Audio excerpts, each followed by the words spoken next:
The Story of Doctor Dolittle. The first chapter, Puddleby.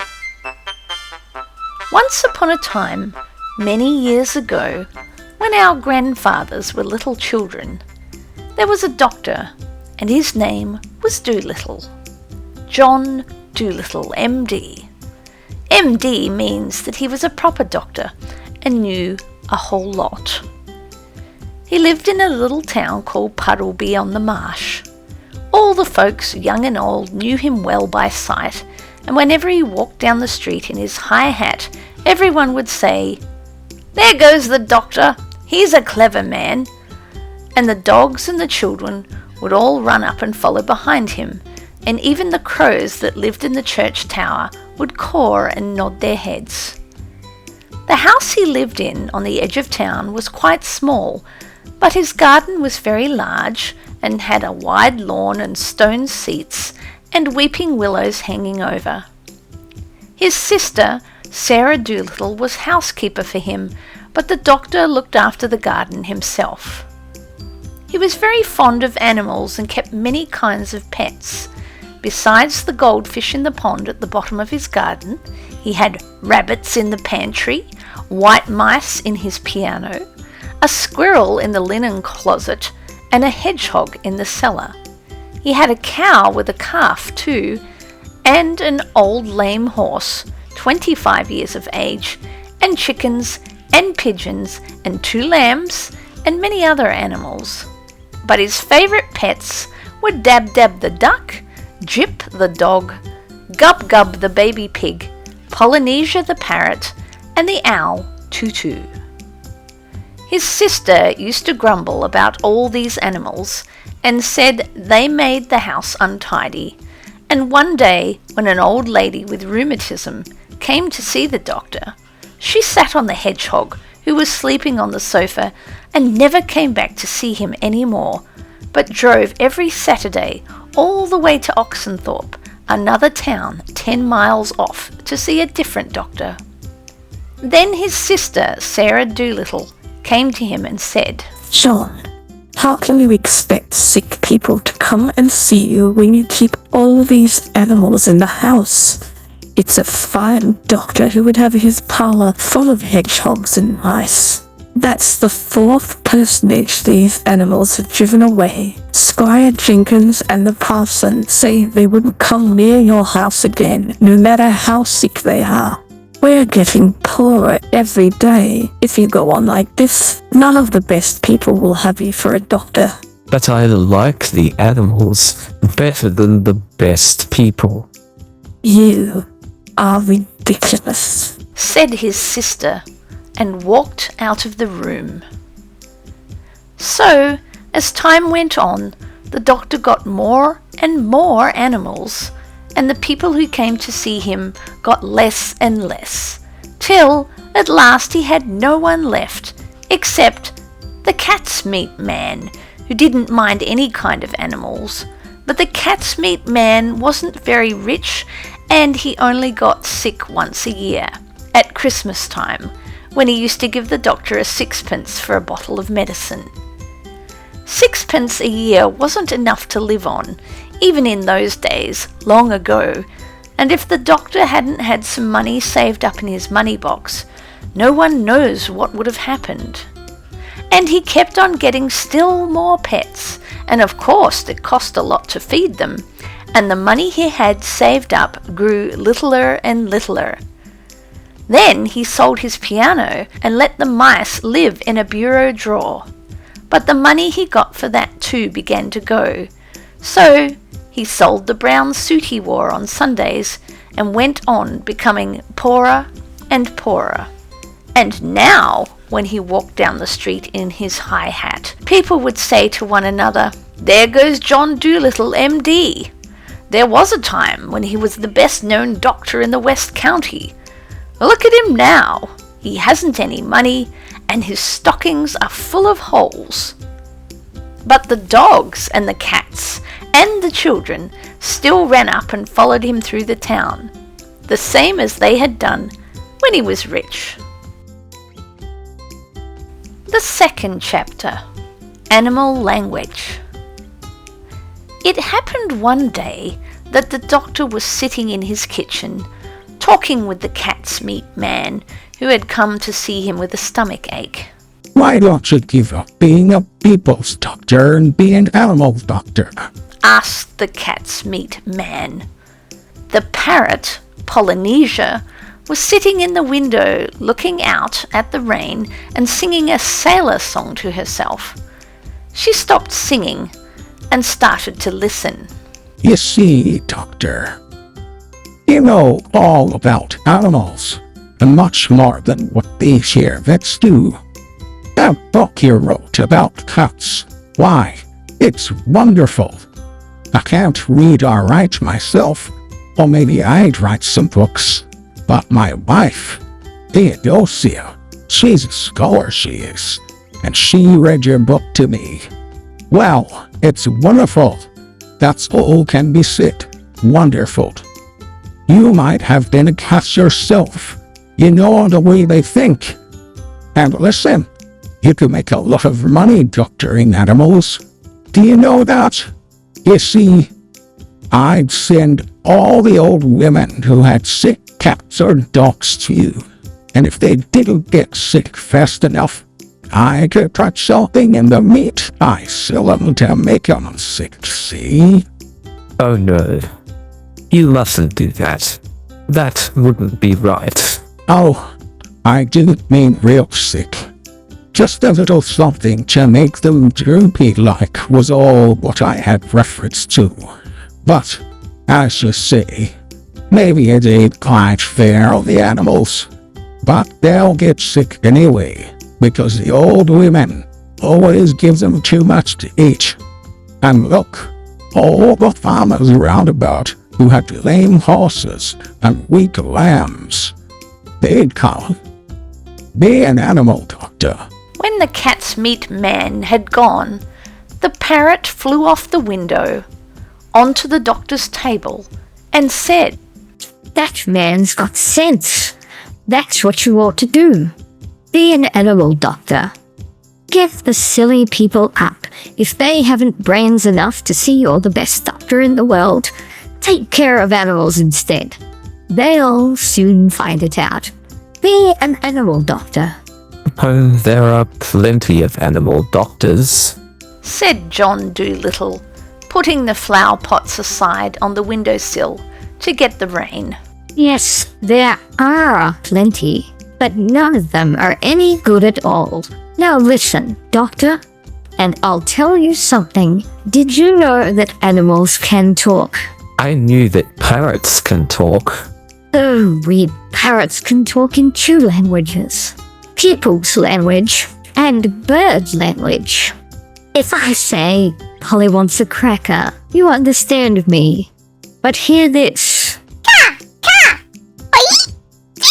Good gracious. What does that mean? That means, "Is the porridge hot yet?" in bird language. My, you don't say so. You never talked that way to me before.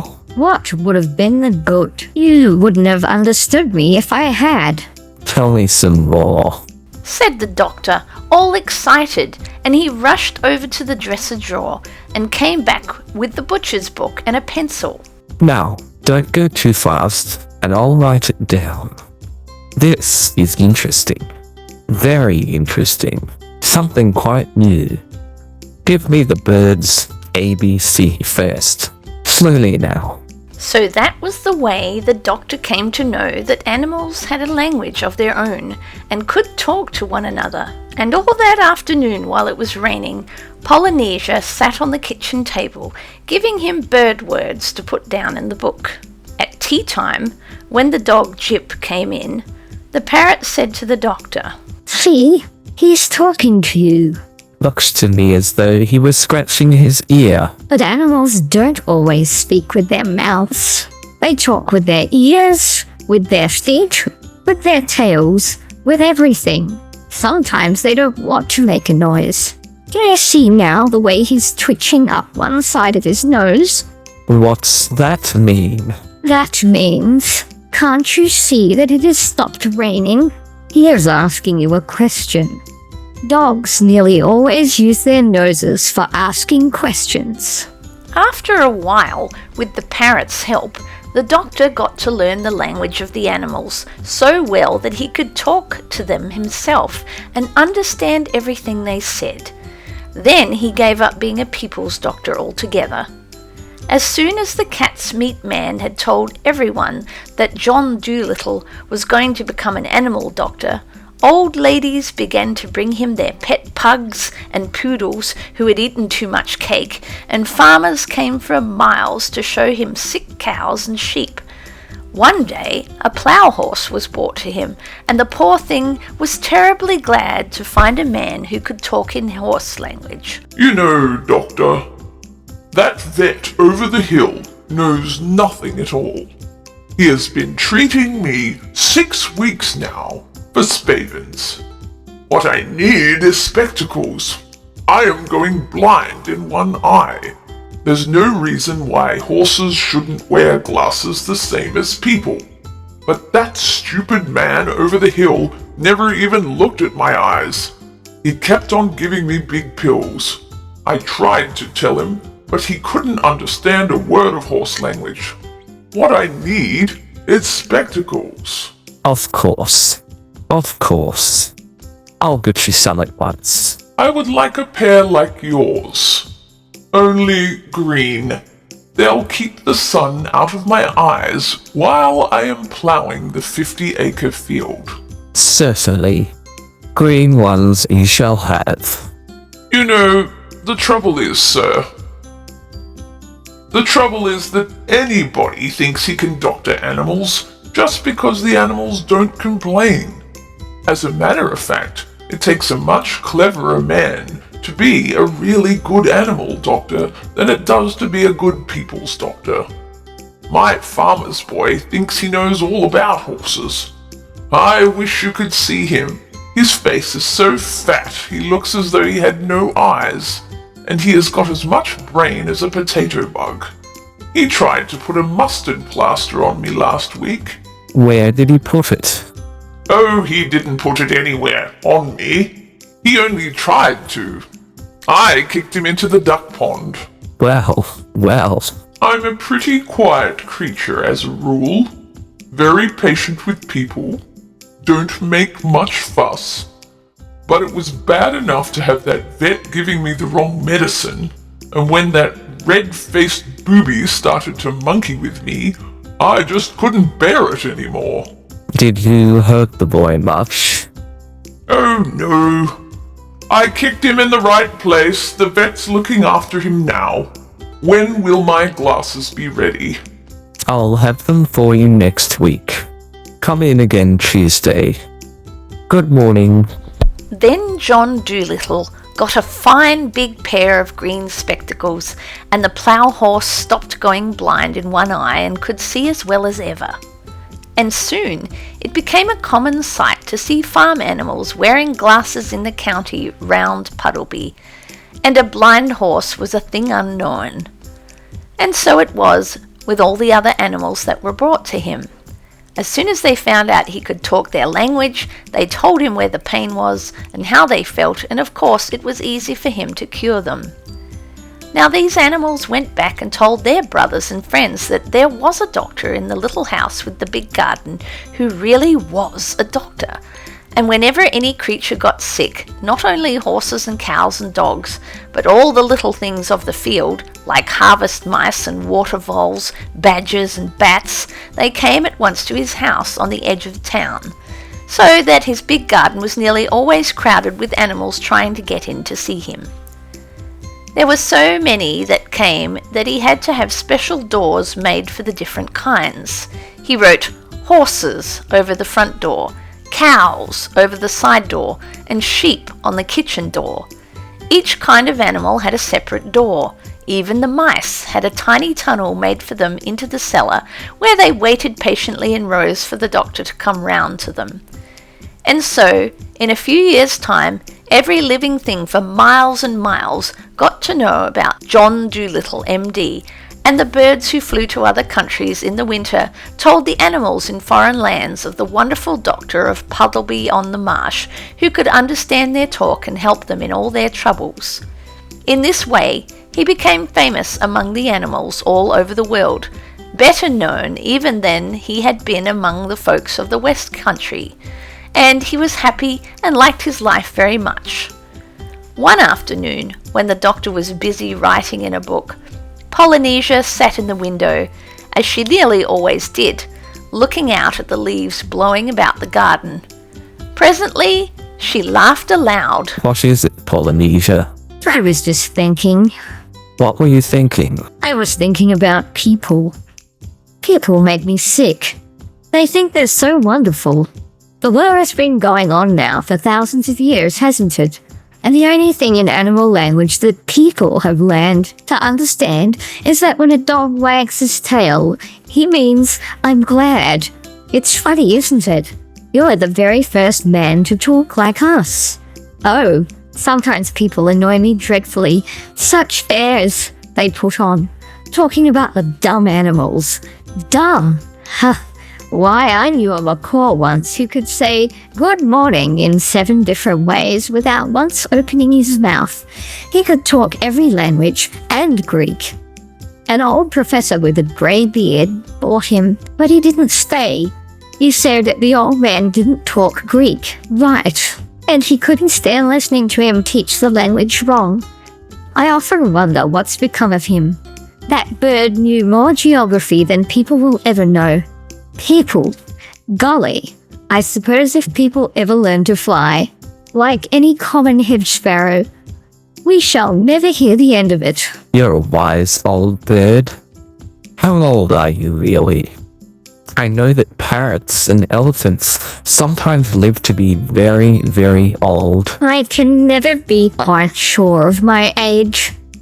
It's either 183 or 182.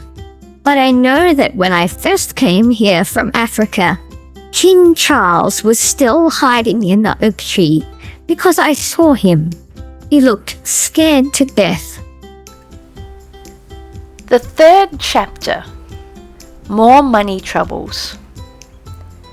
And soon now the doctor began to make money again, and his sister Sarah bought a new dress and was happy. Some of the animals who came to see him were so sick that they had to stay at the doctor's house for a week, and when they were getting better, they used to sit in chairs on the lawn. And often, even after they got well, they did not want to go away. They liked the doctor and his house so much, and he never had the heart to refuse them when they asked if they could stay with him. So in this way, he went on getting more and more pets.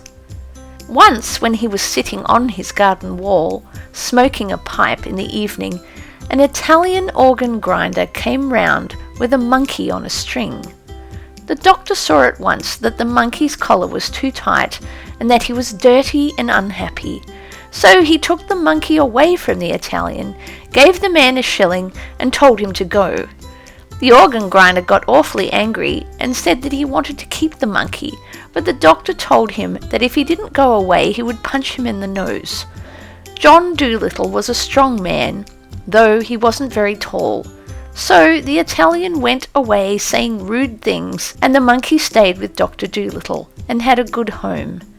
The other animals in the house called him Chi-Chi, which is a common word in monkey language meaning ginger.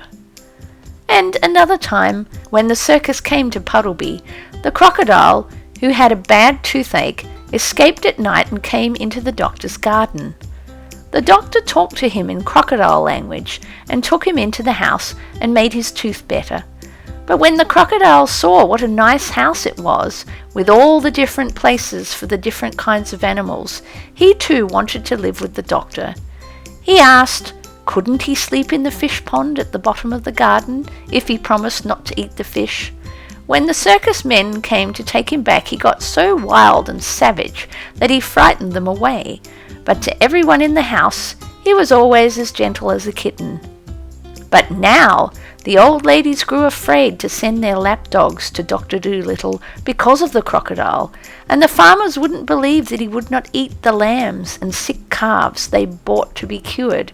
So the doctor went to the crocodile and told him he must go back to the circus. But he wept such big tears and begged so hard to be allowed to stay that the doctor hadn't the heart to turn him out.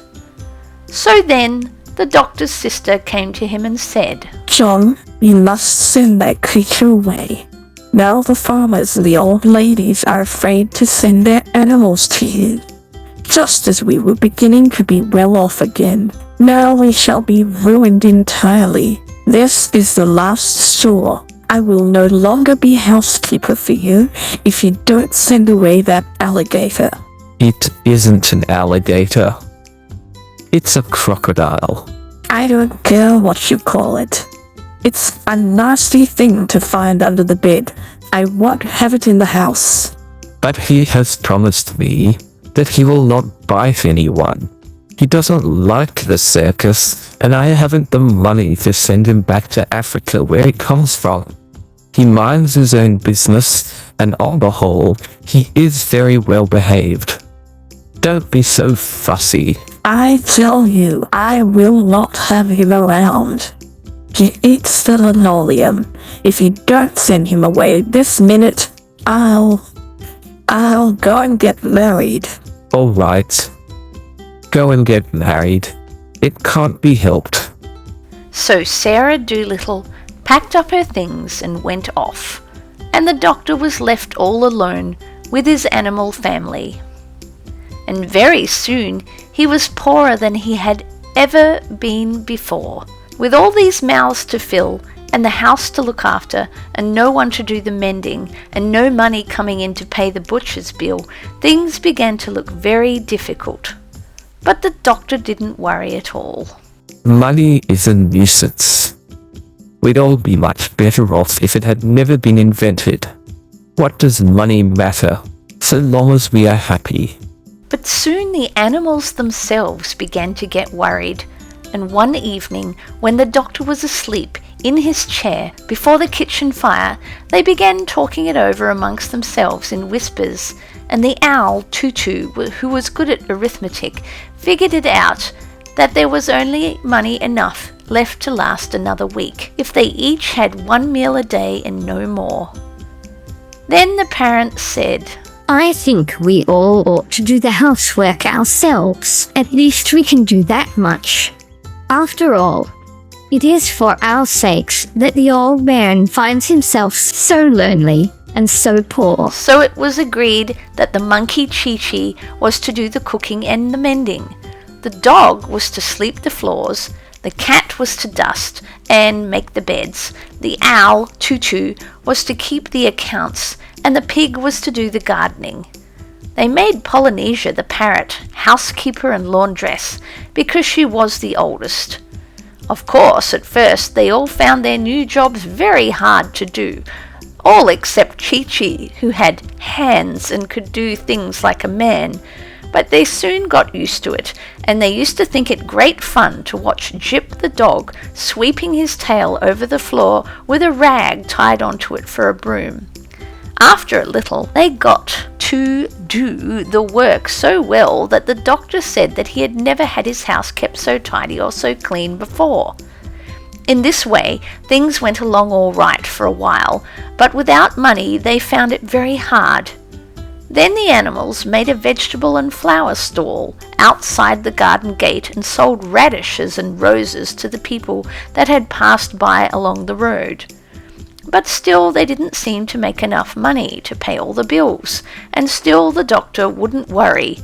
When the parrot came to him and told him that the fishmonger wouldn't give them any more fish, he said, Never mind.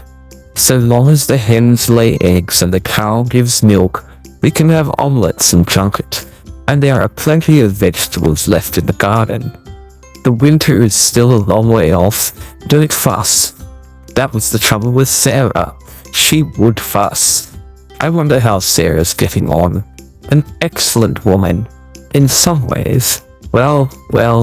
But the snow came earlier than usual that year, and although the lame horse hauled in plenty of wood from the forest outside the town so they could have a big fire in the kitchen, most of the vegetables in the garden were gone, and the rest were covered with snow, and many of the animals were really hungry.